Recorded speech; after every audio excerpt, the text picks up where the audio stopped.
Up.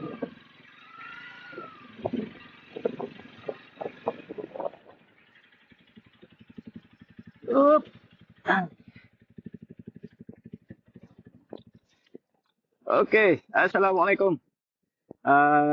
Aku dalam hutan hari ni. Aku nak biasakan diri dengan jalan off-road. Kemarin aku dah try ikut jalan tar. Hari ni aku nak try off-road pula lah. Jadi, tak ada masalah. Aku tinggi 162 cm je. Motor ni tak ada lowering kit. Aku masih boleh bawa macam biasa, tak ada masalah. So, kena biasakan turun kaki kanan sebelah atau kiri sebelah lah. Okey, jom. Kita jalan.